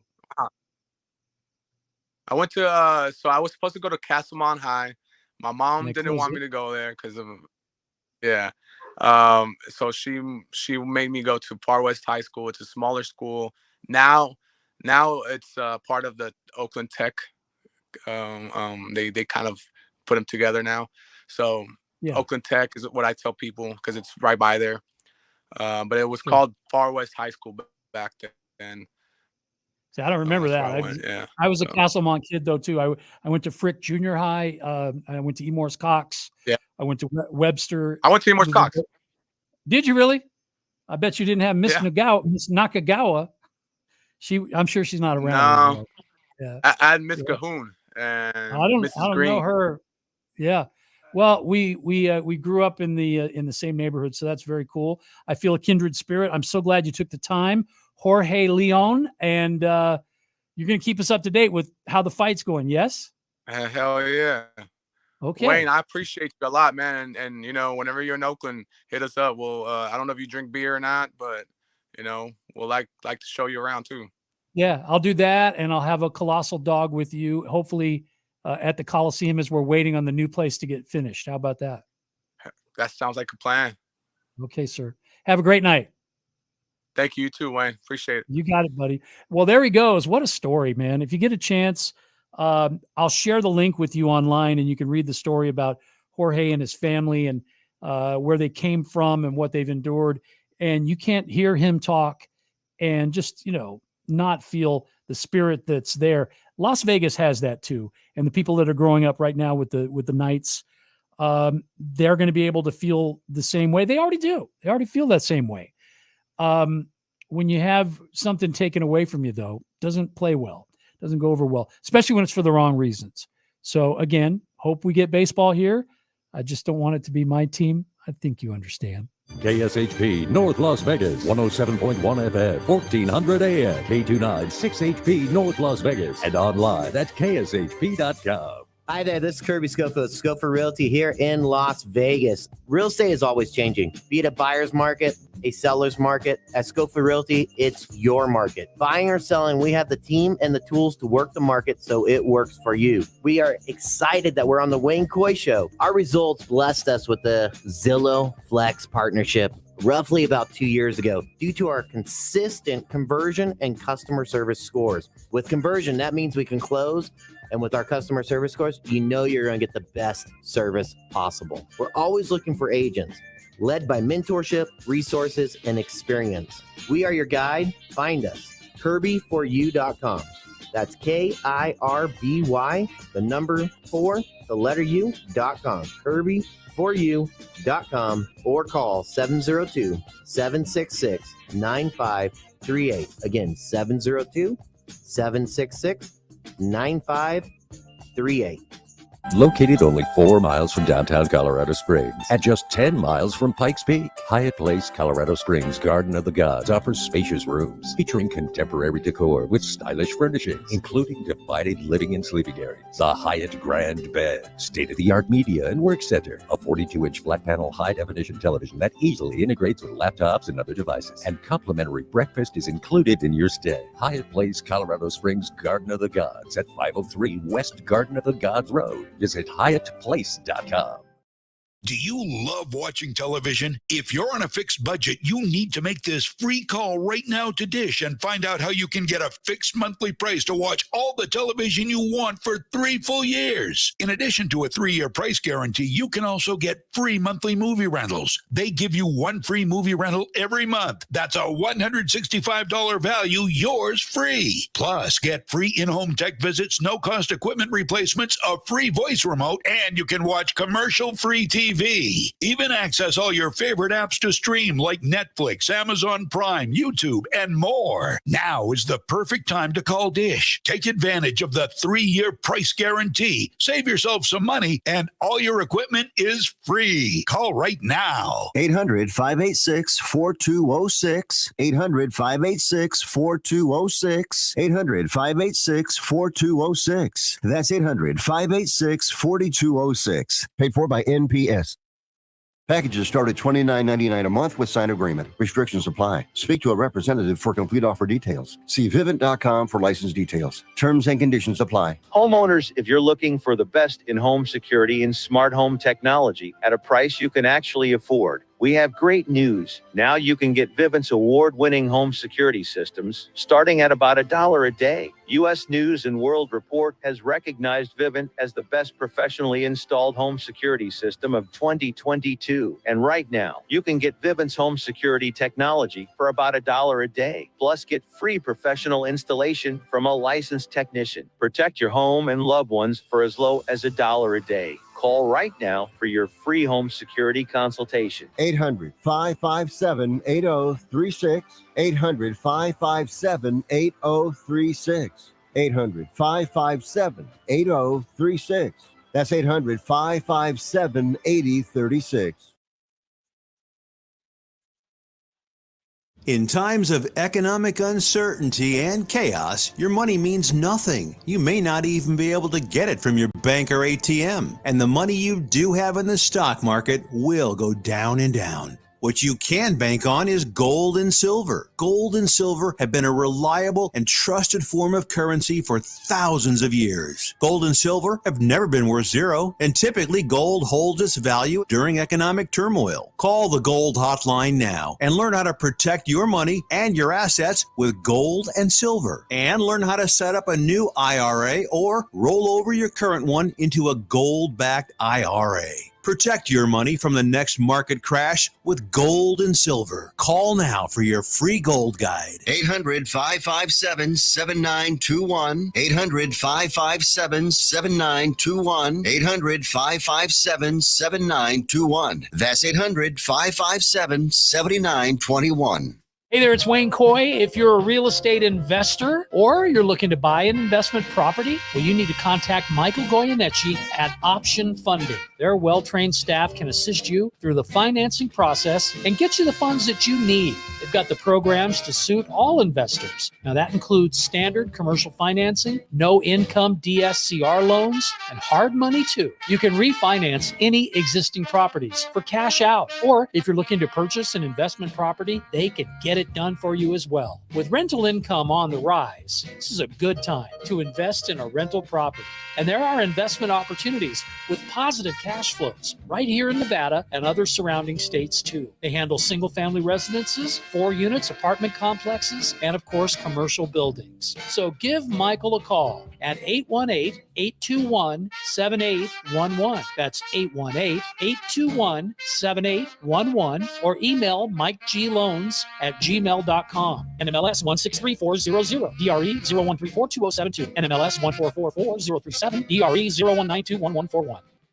Now, back to the Wayne Coy Show. All right. Well, time constraints are going to probably cause us to have to cut the interview short, but I certainly want you to hear some of the visit that we had just a couple of days ago with Alan Snell, lvsportsbiz.com. If you get a chance to check it out, he is on top of this whole Oakland A's to Las Vegas story, and let's get to that conversation and see what he had to say. Pork chops past this dog. Hey, I got to talk to you about this thing with the A's, but before we get to that, the show is brought to you this hour by our friends Kirby and the gang over at Schofield Realty, and we appreciate them and their support throughout.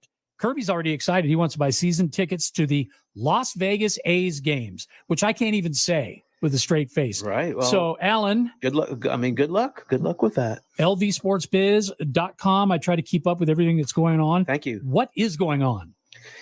Well, the big blockbuster was at the Athletics after their presidents, kind of crowed about how great this 49-acre site was on the west side of the interstate on Tropicana, was going to be a great site for an athletics baseball park. Right. He benched that site, so to speak, and pulled another site off the bench. And that was the old Tropicana Hotel site. That was the very first site, as I recall. Yeah, that one's been kind of bandied about.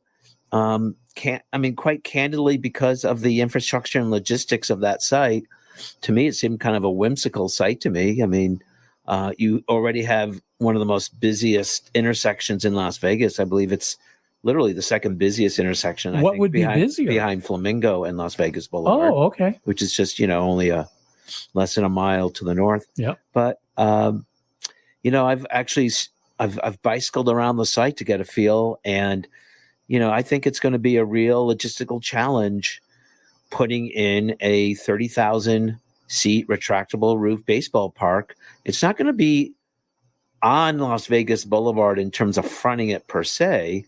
That hotel building that you see by the pedestrian bridge there is going to stick. They're going to demolish the buildings in the back, right, and try to shoehorn this baseball park. 9 acres. Kind of in the southeast on 9 acres, like you mentioned. I think kind of on the east part of the property and toward the south side of the property. So would you still see it if you're going down Las Vegas Boulevard? That's a good question, because if you're driving past the Tropicana Hotel building, I would assume that building is going to eclipse a big chunk of the ballpark. Supposedly, I had a chat with a state senator who is very supportive of the Athletics move to Las Vegas. His name is Scott Hammond. And he mentioned, say it before you. He mentioned that he thought that the fans sitting behind home plate would be, as they look out, they would look out at Excalibur in New York, which is at that corner at Tropicana and Las Vegas Boulevard. Mm-hmm. So, like I said, take an aerial look.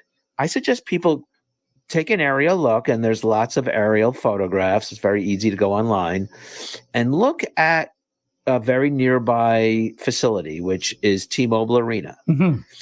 And MGM Resorts had two things going for it. Number one, they own all the properties around it. So then they demolished some buildings to make way for the arena. Monte Carlo was gone, right? Well, they demolished some, I think, human resource kind of style buildings in the back of that property. Gotcha. And the arena backs up on Frank Sinatra Drive, and you have to kind of walk through that park area from the Strip to get to the arena. They have a big plaza in front. But my point is that logistically, it has the parking infrastructure. You have a whole, literally, constellation of MGM Resorts International hotel properties with parking garages. New York is there. And, you have Park MGM is there, and Aria is there. And you have, the Excalibur lots on the other side of Tropicana. This particular location is very logistically, that is going to be on the east side of the Strip, and it's going to be on the south side of Tropicana. And like I said, it'll be the 9 acres toward the back of the 34-acre total site. And right now, from what I understand, so you would see it if you're coming in from LA.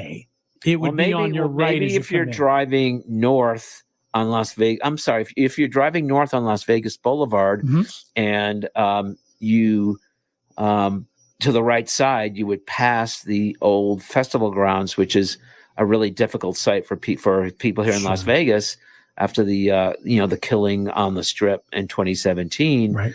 If you pass that site, as soon as you pass that site, I think you hit Reno, which is a side road there. And then once you pass Reno Avenue, look to the right, and I think that's where you would that's where you would see this proposed baseball park on the southeast side of the 34-acre location. But like you said, it's specifically shoehorned on that 9-acre site. See, I was thinking that it would have to, Alan, face the other way, meaning home plate would have to be closer to Las Vegas Boulevard. Right, but I'm just saying that's what I've seen so far. I mean, that's something to keep in mind, Wayne, is what we talk about today might not be accurate tomorrow. Sure. This thing is so fluid, it's evolving.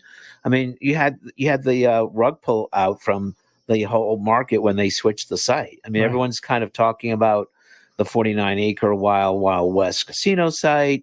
In fact, the Nevada DOT is doing road work on Tropicana right in front of the location.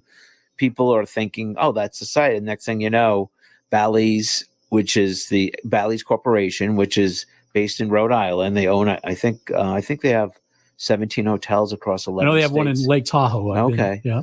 And, all of a sudden they sent out this press release on Monday saying, yes, you're going to lose your job. How about, that. Although that's been kind of clarified. There's been that's my point. Things are evolving. There's since been another press release Q&A form handed out by Bally's explaining what's going to happen. That, this, it's, I'm just saying that, don't get locked into anything until we don't even have the legislation. The legislation, we don't even know when the proposed funding bill is going to come out. People, I've tried to be careful on reporting stuff because I'm hearing all these reports all across the board. It's going to be this week, next week, possibly there's going to be a special session that will have to be called. As long if there's not a proposed bill that's out there, then it's still being crafted. And from what I understand, there's some big hangups. One is the transportation to that site. I mean, right now, let's face it, Metro Las Vegas, you're from the Oakland Bay Area. Yeah. I mean, I assume you had a lot better public transportation than you have here. We had BART, which basically would drop you off at the Coliseum. Right. I mean, you're not going to have light rail leading you to the site. Although technically it's kind of funny. There's no light rail in Las Vegas, but you have these kind of knockoffs. You do have the monorail, right? Yes, you do. Which takes you, takes you from the convention center to MGM Grand. You have, believe it or not, people don't think about it, but MGM Resorts International, they built that tram, that raised tram, kind of people mover, which is on the west side of the Strip. Oh, I don't know that connects, New York with Excalibur, and so you actually have a little in-house people mover. I know what you mean now. Yeah. And then you have, only Las Vegas would be like dazzled by the whole concept of tunnels, that you have Teslas being driven by a person who's going to drive one person at a time in tunnels. Well, the car I was in, to be fair, there were three of us. So okay, well, me, my wife, and another guy. Oh, so so you tripled the usual amount. But the fact is, moving three passengers in one vehicle is not exactly mass transit, Wayne. Right. And Teslas in a tunnel is not going to be necessarily the answer. This is going to be transportation by committee, I guess. You're going to have, Ubers and Lyfts and the old monorail, which reminds me of like Disney World out in Orlando. Kind of, and then you have, the little people mover that MGM Resorts have on the other side of the road, and people will.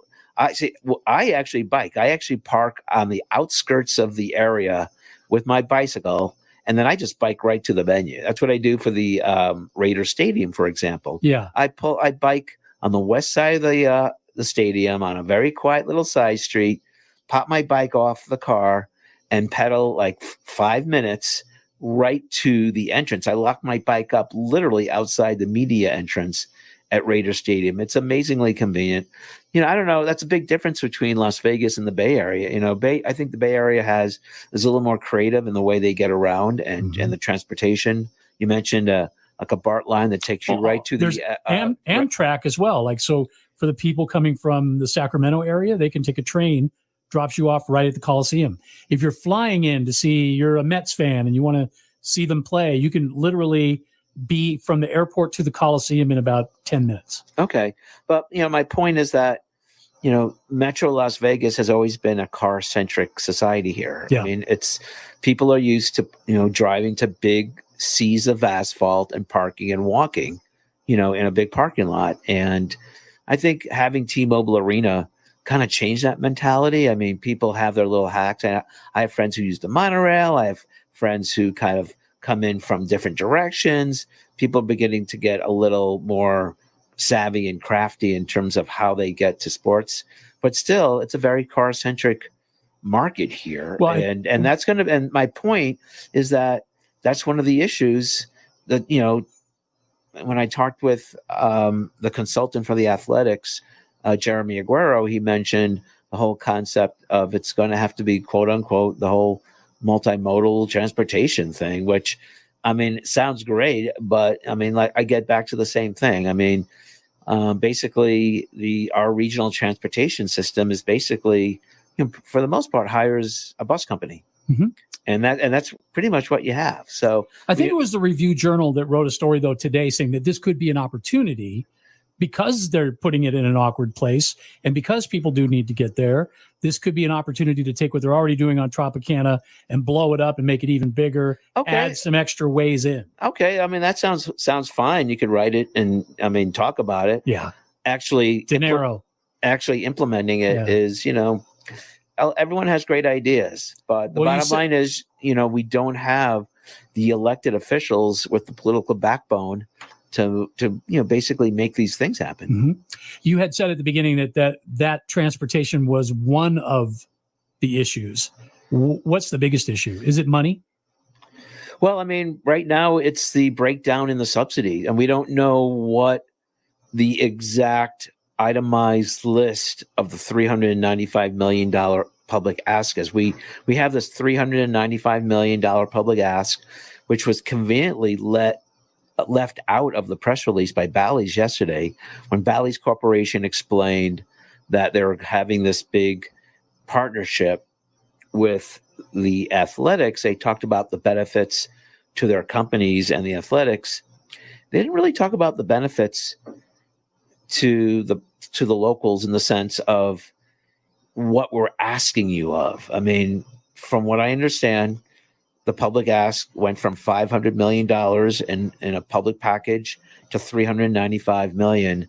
We don't have the itemized. By the way, that's breakdown. very Gap-like, don't you think? We got to sell these jeans. How much you want for them? $40. Let's sell them for $39.95. Yeah, there you go. Right? Because the 3 versus the 5, that's what you pay attention to. But it's basically it's $400 million. It's nearly $400 million, and we're still the legislation's not complete. I would implore the legislators, I don't know if the athletics, I don't know if Bally's will do this, but I implore them to come out with a graphic with a breakdown explaining how much money do they want Clark County to float in bonds. I was told a minimum of $100 million by the athletics consultant. $100 million obviously is the minimum. We all know it's going to be a lot more than that. Yeah. There's going to be tax incentives. There's going to be tax breaks.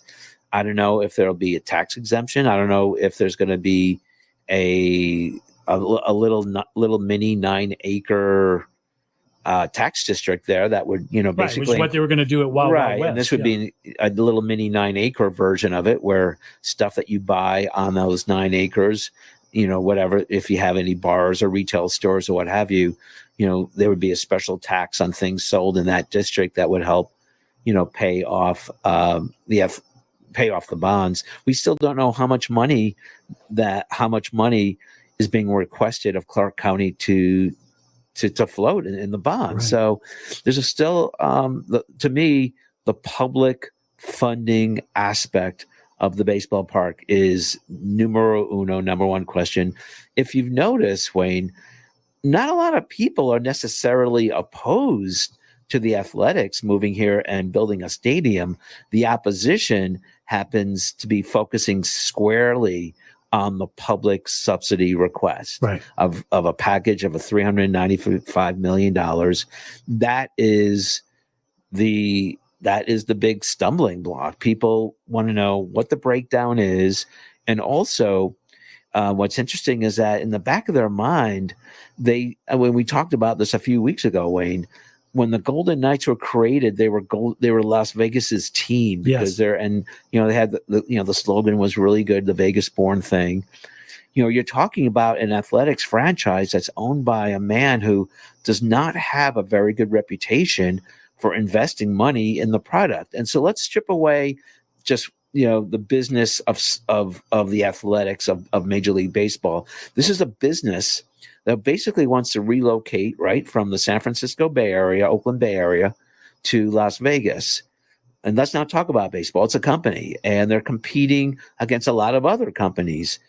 If you're going to give them tax breaks, the state of Nevada, wouldn't you want to know that the company that wants to move into your state is going to be pumping in a lot of money into the product to make it competitive? Sure. I don't think we're getting the Microsoft of Major League Baseball teams here. No. Well, if you are, it's a floppy disk at this point. Yeah. We're talking about a team with like a $51 million payroll when you have like teams in like the Mets and the Dodgers that I believe are well over 200 million. I think there's 2 players on the Yankees that are making more than the entire A's. So there you go. And as a result, and you know what? There has been, there was a trend, I'd say, in the last 5 to 10 years where we've seen teams like the Astros and the Orioles take things down, or the Tigers. They take things down to the bare bones where the team loses 100, 110 games for a couple of years in a row, 3 years in a row, with the understanding that you're revamping the team and rebuilding the team into a contender. That's what the Astros did. But we already know these guys don't do that. And that's the problem with the Athletics, was that they sell everybody. They sell, but they let them walk. And the sad thing about it is that you're kind of looking to the AAA team to supply like the new stars to rebuild the team. Yeah. Quite nothing against the Aviators, but they're a team that, what are they, around 500? They're about 500, maybe a little less than 500. Right. You don't really see the superstars coming up the pipeline from Las Vegas to the Athletics starting lineup. There are a couple of guys that are already by default should be in Las Vegas that are playing in Oakland because they needed somebody. Right. They kind of go back and forth. Brent Rooker, I'll use him as an example. Right. He was just the American League Player of the Week, and he's a guy who made the team barely out of spring training and probably wouldn't be in the major leagues with any other organization except the Oakland Athletics. So there's your benefit right there. Unfortunately, we have to cut that conversation short. There is a podcast version, though. So if you want to check that out, you can. It's very easy. All you got to do is go to waynecoy.com, and all the episodes are there. So you can do that if you want to hear the rest of what Alan had to say. We'll, of course, have him back very soon because this story is not going to stop. It ain't going to go away. And we'll, of course, stay right on top of it. I know they will for sure. Hey, thank you for hanging out. Always fun. And we'll see you tomorrow night at 7.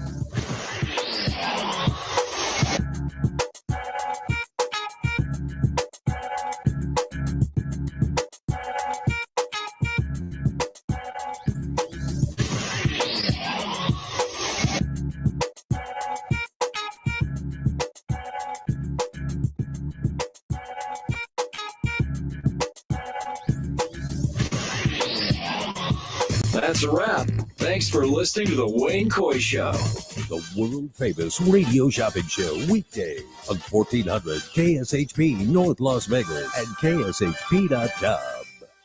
With the FBI at risk. In testimony before House Subcommittee, former FBI Special Agent Stephen Friend said the FBI suspended him without pay related